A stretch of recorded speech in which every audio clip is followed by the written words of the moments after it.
I am your host, Jill Hope, and I am thrilled to be able to talk to today Lori Petro. Lori is a child advocate, the founder of Teach Through Love, and the creator of the Conscious Communication Cards. She created Teach Through Love as an online conscious parenting resource, offering non-punitive and trauma-sensitive education and support for parents and professionals. Lori is dedicated to helping us learn to communicate without blame, shame, judgment, and guilt. Well, welcome, Lori. Hi, Jill. Thank you so much for having me. Well, I am so thrilled that you are here and that you are participating with us. I have followed your work for many years. I always love what you do, and I really appreciate and honor how you support parents and families. So it's a real gift to have you here with us. Oh, thank you so much. I'm honored and humbled every time I get to do an interview like this. So thank you. Sure. Well, tell us, Lori, a little bit about your background and your journey. What led you to do the work that you're doing, supporting parents and families and kids? I think it was definitely my own journey of just discovering my own personal healing, being that misunderstood kid that was always punished and never could really figure out how to make people happy. My behavior seemed to always get in the way of that. And it was then through trying to understand my own childhood experience that I realized just the verbal kind of conflict, the verbal, I hate to call it verbal abuse because I'm not trying to say that we're abusive, but just this really harsh way that we talk to each other. So it became about trying to help us learn to speak in different ways, in ways that are more respectful. So I never really wanted to be that person who's like, oh, let me tell you how to parent. I have parenting advice and parenting ideas. It was really just, I want to help parents not lose that bond and that connection that was sort of damaged and fractured throughout much of my childhood with my own parents. It's like, I want to help them set limits respectfully, but also keep that bond intact. Beautiful. Yeah, I mean, I think that is so hard for many parents because we most of us anyways, in our generation, were raised to believe that, parents were the authoritarian, what they said, you listened and you did what they said. And a lot of times how it was communicated, it was this hard, this is what you need to do. And it doesn't feel good, well, to anybody to be spoken to that way. Yeah, exactly. And this is not to downplay what previous generations had to give up.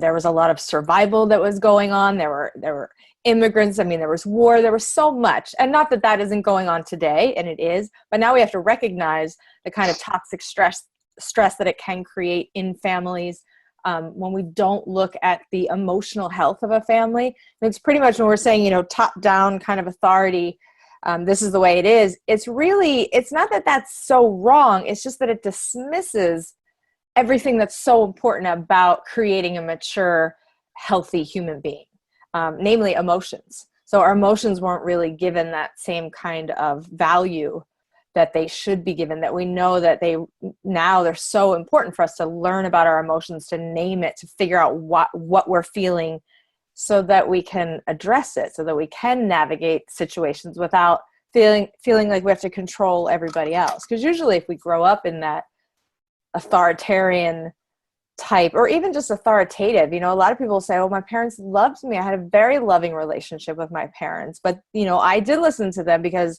this is how it went, and I didn't talk back, and I didn't question all of this. And so it's hard to pull ourselves out of, well, what was so wrong with that?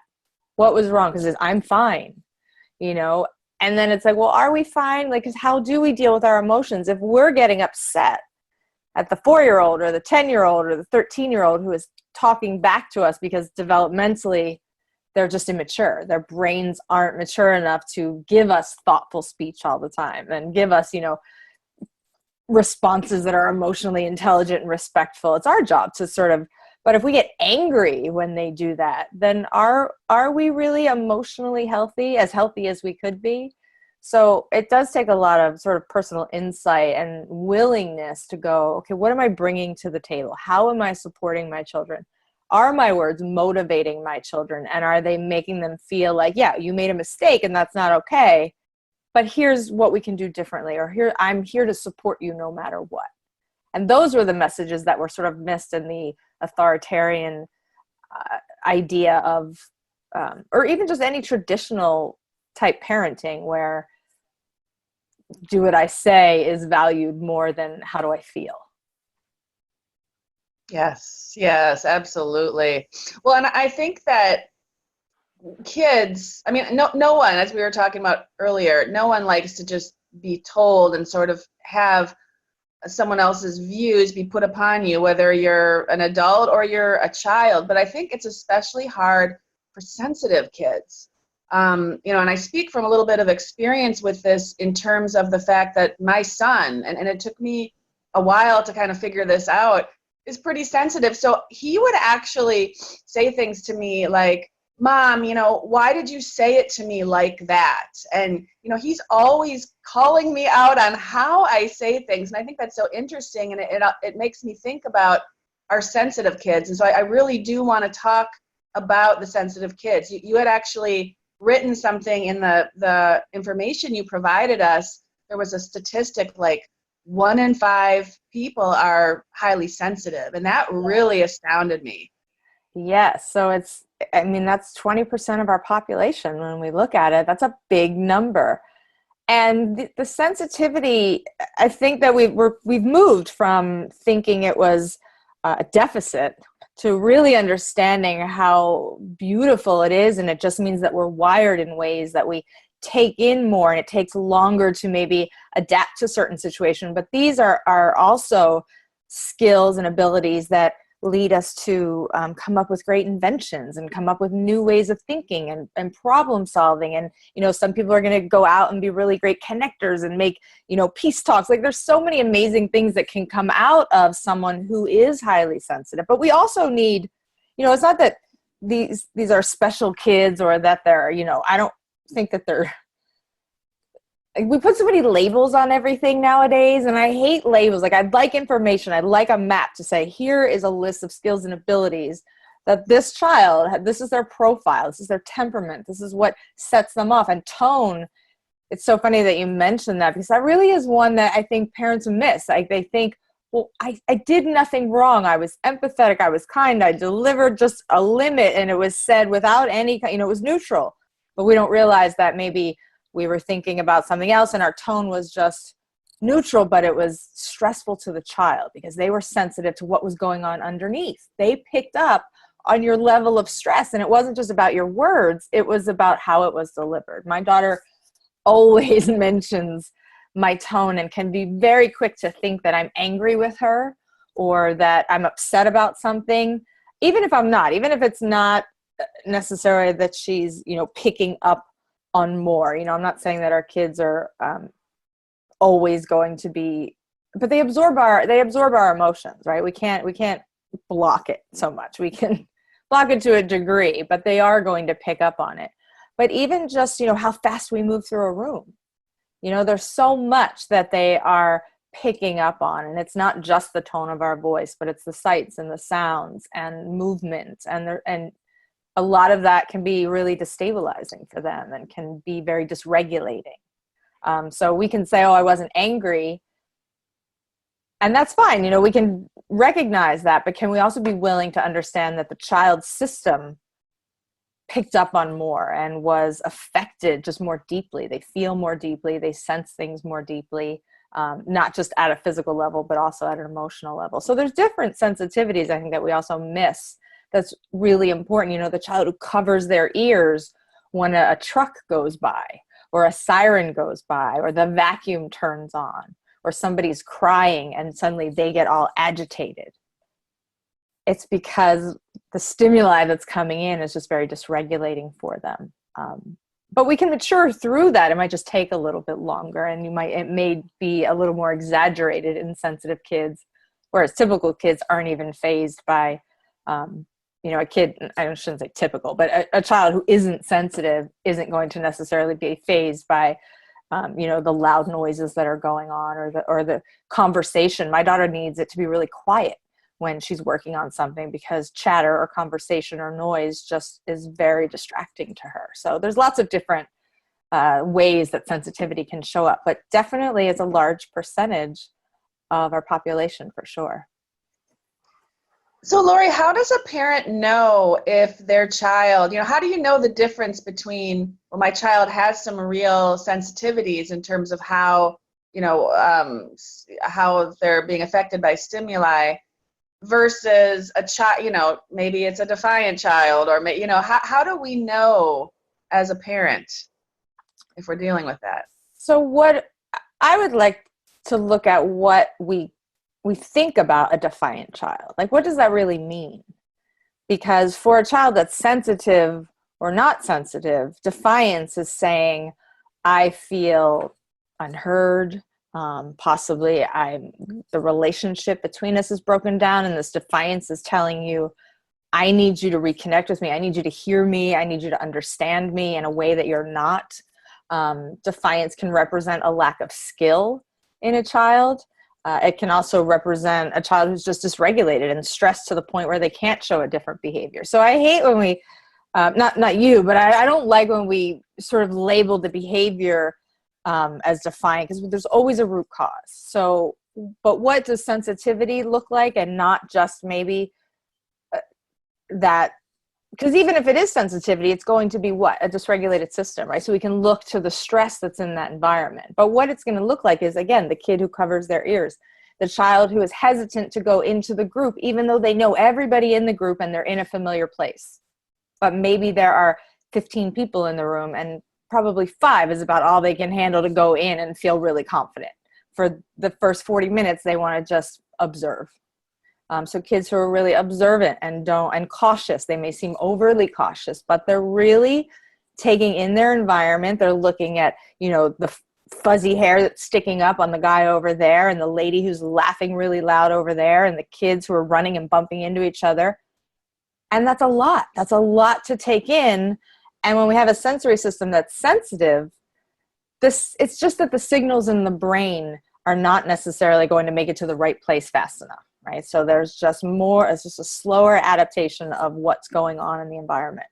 But also kids who don't like scratchy clothes, or they say it itches or it scratches, or they don't like turtlenecks.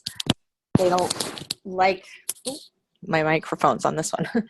They don't like things around their waists or around their collars, so they can have a physical sensitivity. Or we have kids that are just generally anxious, and they seem like they worry a lot, so they can have an emotional sensitivity, or this, mental thought processes where they're sensitive, so they think a lot and they think really deeply, and probably about things like death and and things that we wouldn't think young children would necessarily think about, or why are we poisoning the water? Like, they may have environmental concerns or all these humanitarian concerns that we don't understand how they even realize this, or why we think maybe they shouldn't be worried about this, but they're overthinking. Or they may just be worried about their social environments, and they have a lot of worry and anxiety around that. So mentally they can be exhausted. And so we may see the defiance of not doing the homework as defiance, but if we look underneath, again, sensitive or not, there's something going on. So what do parents need to be aware of? If they see some of these signs in their kids, what are some of the unique challenges that they be aware of so that they can properly support their child to thrive? So I think we have to look at sensitive kids and realize that we may be on a little bit of a longer developmental curve. Every kid develops in their own unique ways, and we have to get certain skills before we can move on to others. And if we miss something, then we may lag in other areas. So I think it's really important for sensitive kids, for parents of sensitive kids, to recognize, what are my child's skills and abilities? You may have much less conflict if we start recognizing, okay, my child needs a little extra help and support in the mornings because they're not able to stay on task, that they get easily distracted, or, again, they sit down and they start worrying about things. And we think, there's nothing to worry about. We have 5 minutes to get. Sorry, I keep dropping. This keeps falling out of my ear. We think we got 5 minutes to walk out the door. We can't think about anything else. But if we take the time with sensitive kids to help them regulate their stress, whether it's coming from the outside environment and there's too much noise, or they don't like the clothes that they're wearing, or they refuse to get in the bathtub. I mean, these are issues that parents of young children who are sensitive, they'll find, they don't like their hair being brushed. But if you give a kid an electric toothbrush that vibrates, to put that in their mouth, they may get their teeth brushed, and you may be able to brush their hair because the one sensation is distracting from the other really dysregulating sensation of having their hair pulled. And we think, we're doing it with the soft brush, and we've taken all these precautions, but I didn't brush my daughter's hair until she was like 5 because it just wasn't worth the struggle. Letting kids wear what they want. I think if we let go of a lot of the things that we hold tightly onto that sensitive kids resist, we have a lot less conflict. As they get a little bit older, sometimes there's challenges with, that executive function piece, which can just come later. I mean, it doesn't really start to develop until kids are in their teenage years, where they really start to practice this ability to organize and to plan and to be thoughtful. And again, so we may look at it and see laziness as opposed to an inability to organize their thoughts and plan out their homework. So if we recognize what are my child's strengths and abilities, and what helps my child calm down, what helps them feel regulated, then we're able to, I think, eliminate a lot of that conflict that comes with just a slower developmental timeline. And it helps us feel like we're not getting anything done, or we might think that we're not being effective as parents because our children don't seem to be learning as quickly as we think that they should. So if we can just recognize that, we all do things at our own pace, and they won't be like this forever. The emotionally sensitive child who doesn't want to be alone in the dark ever because it really is just too frightening for them, they won't be like that at 12 and 13 and 14. So if we just put in the time when they're younger, even though it's a little bit harder, we will help them navigate the world. We'll help them mature in ways that they can navigate it on their own. They'll be able to reach for a stress tool when they're 8 and alone because you've used it with them every day since the day they were 2 and 3, and helping them learn how to regulate their stress. Because sensitive kids can get overly stressed really easily, and then when they're younger, it can come out as aggression.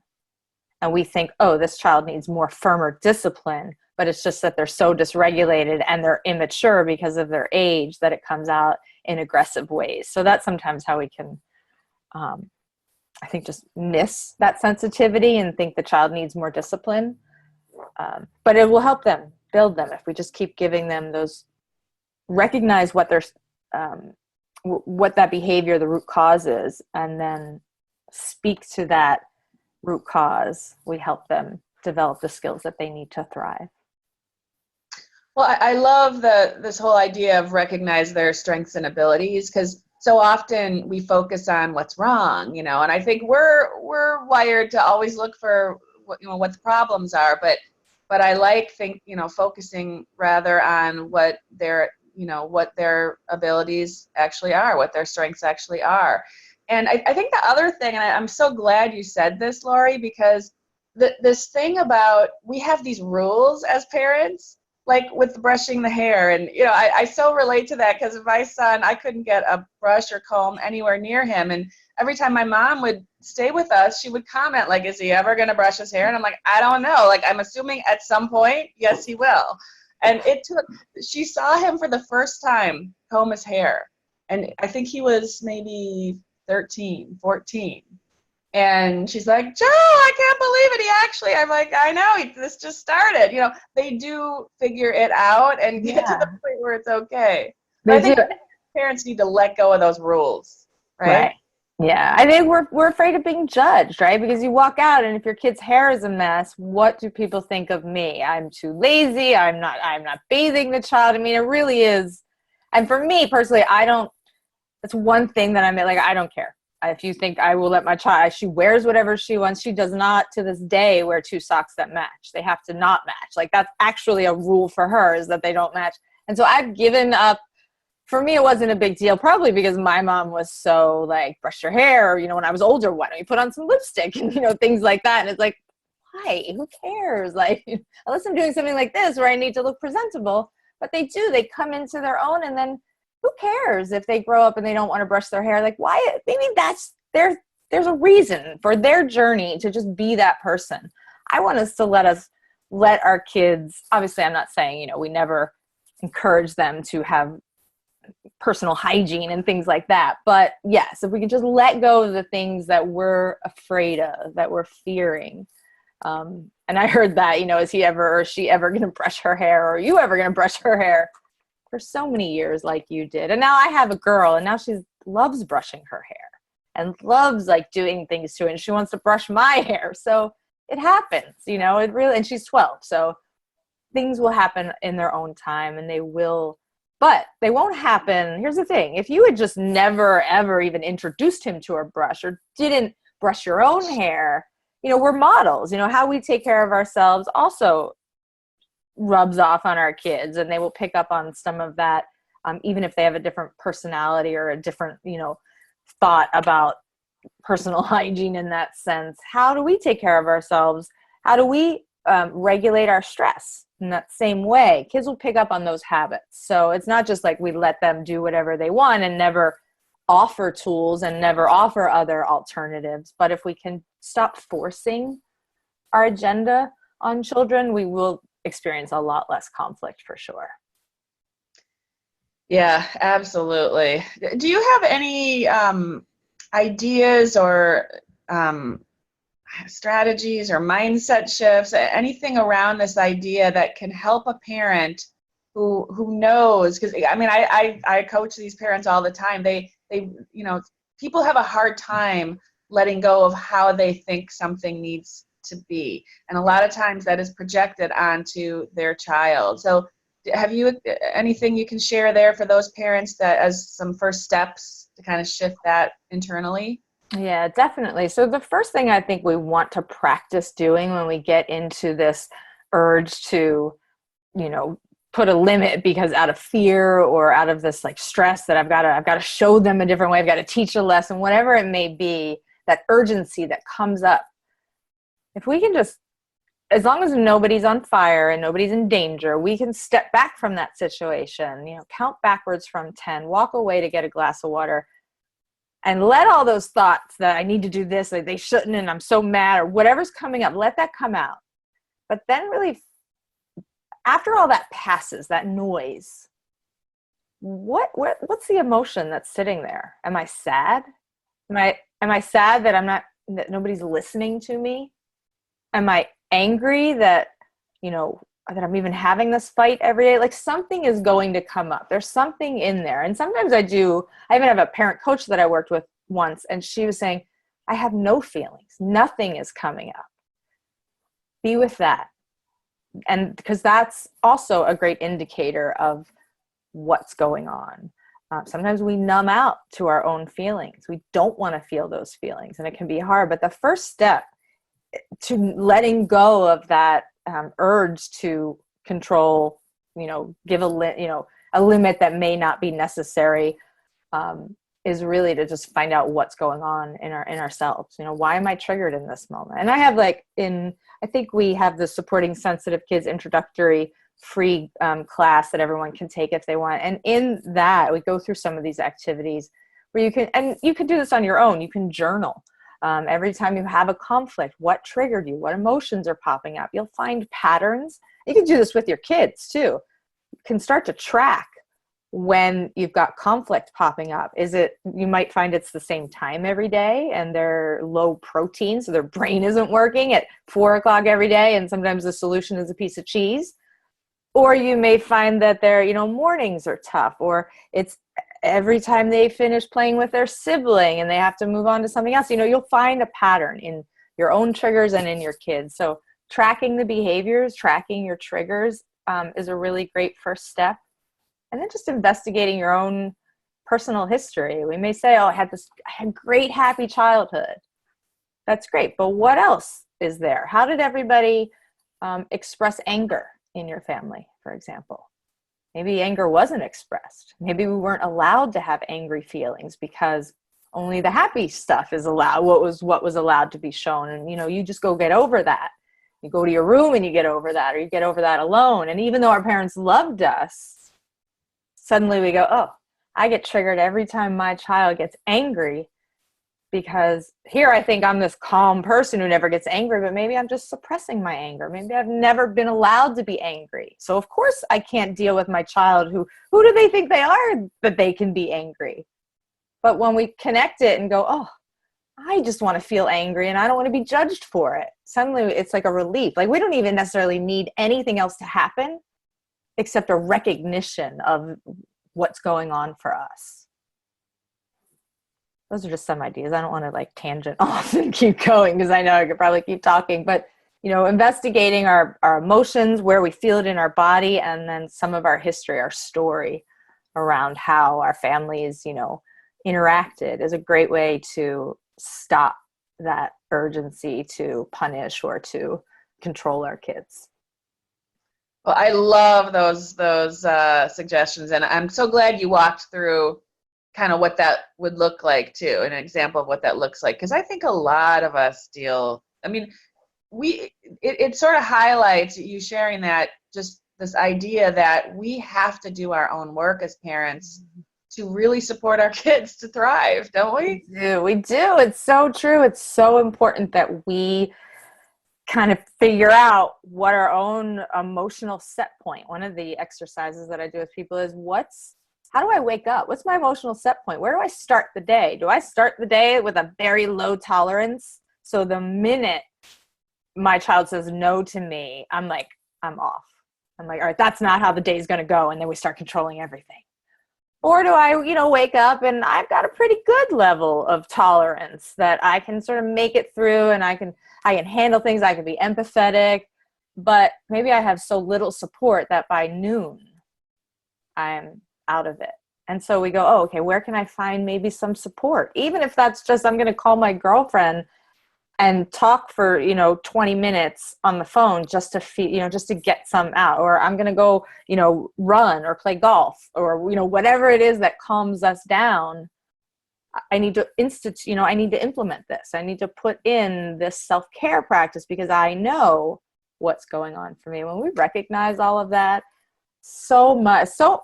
we think our kids' behavior gets better, but really it's just we don't get affected. We're not as emotionally triggered by the little things because they're normal, they're developmentally appropriate, or at least developmentally expected a lot of the time. They may not be appropriate, but they're typical behaviors. And suddenly we're able to thrive. We're not getting dysregulated every 20 minutes or every 10 minutes by our kids.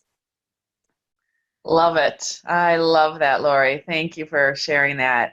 So you mentioned your free gift, and so I think that this is a good time to share a little bit about that. I think it's an amazing gift that you're giving to our community. Can you tell us about it? I can. So my Supporting Sensitive Kids series is about learning, because a lot of parents are not sensitive. So some parents are sensitive and they're realizing that they're sensitive. So I think it's then easier to put yourself in your kid's shoes because you remember, oh, I remember how I was as a kid. For me, my daughter's very much like me, and her dad's really sensitive too. So we're just like a whole bunch of sensitive people. So I think it's easy for us to understand one another. But my mom, although she was emotionally sensitive, she didn't understand my physical sensitivity. So she didn't understand why I didn't want to wear the clothes and the collars and the pants and all of this stuff. So the intro class is really about helping us understand what it's like to live as a sensitive person. And then, especially for children, what it's like if you're not a sensitive adult, or even if you are and you're just maybe not, it's not easy to remember what it was like as a kid. So it's helping us understand what it's like to live and grow up in the world as a sensitive person. And then I touch on the 3 areas that I like to support parents through, whether it's you're figuring out what the root cause of behavior is, or whether you're trying to figure out what's the first aid I need to apply, like what's the immediate situation that I need to address here. My support, skills, and stress model is how we look at behavior through this lens, this three-pronged lens. And support is, how do I help support kids through attachment, through the relationship? How do I reconnect to help them regulate whatever stress is stressing them? Stress is about just that. How do I help them regulate their system through providing sensory tools? So stress balls, earplugs or headphones for a child that you have to take on a shopping trip for 2 hours, but you know that they're overly sensitive to all of the noise and the smells. So even carrying, I used to carry a first aid sensory toolkit in my car, and it had stress balls and headphones. We had essential oils.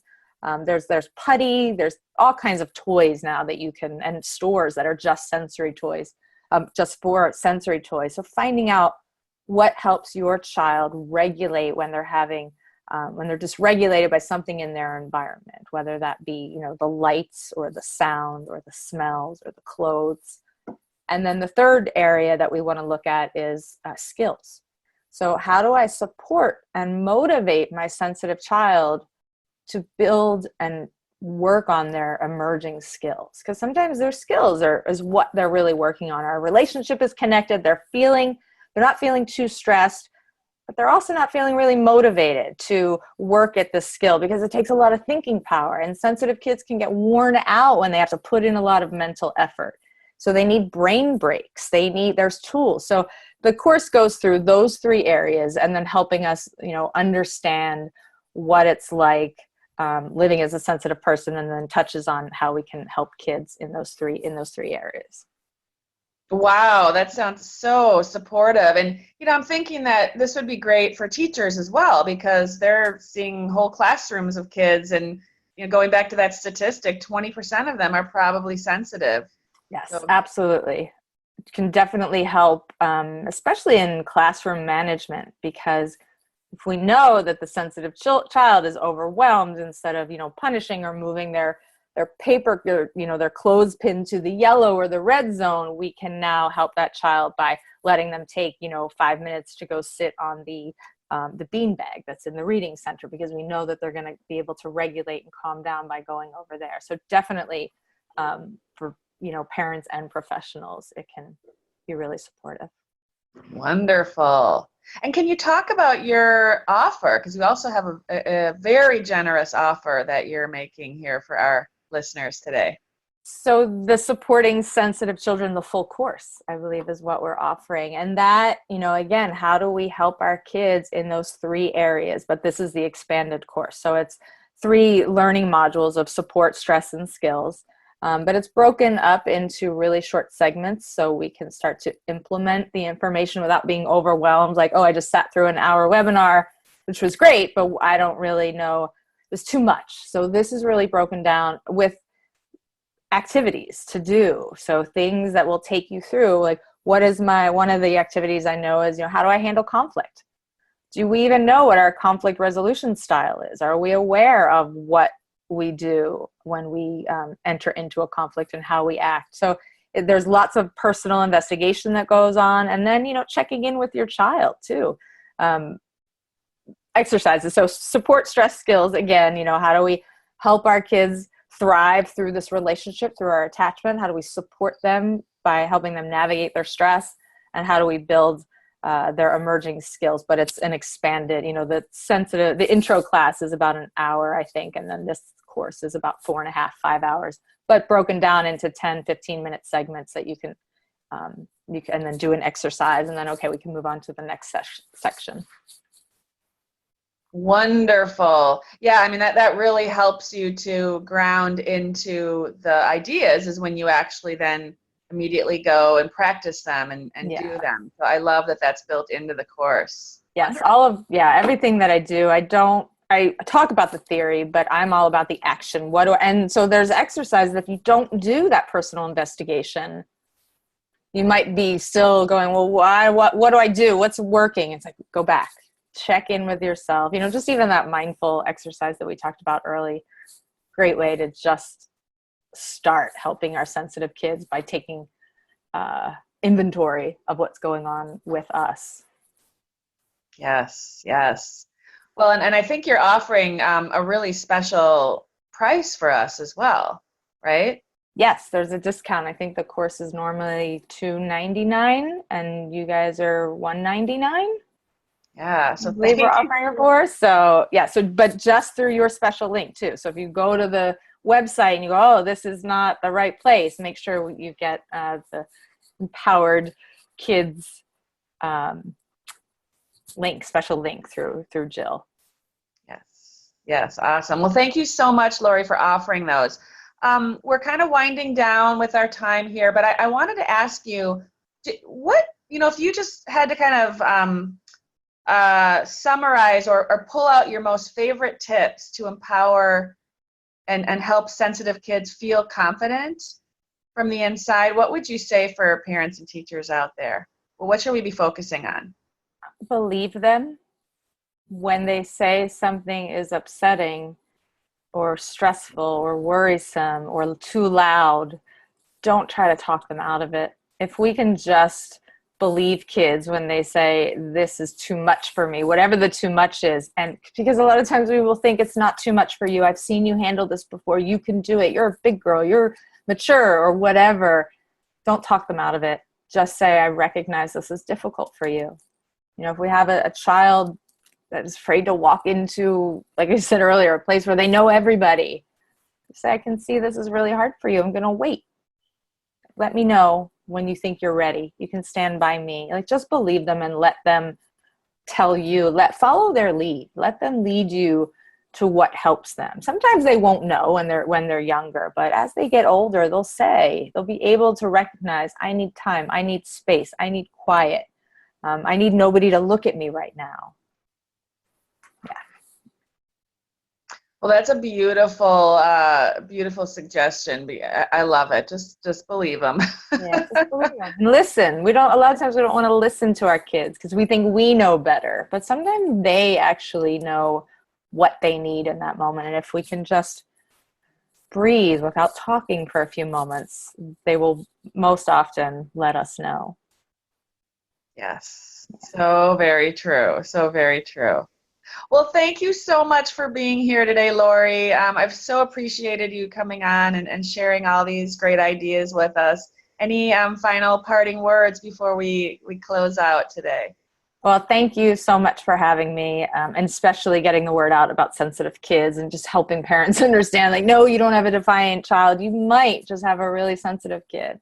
And just everybody out there, just be conscious, not perfect. It's not about going out and trying to be some perfect parent because there's no such thing. But if we can just become conscious of how we're speaking to our kids and what we're saying and doing, I think we can all be a lot happier.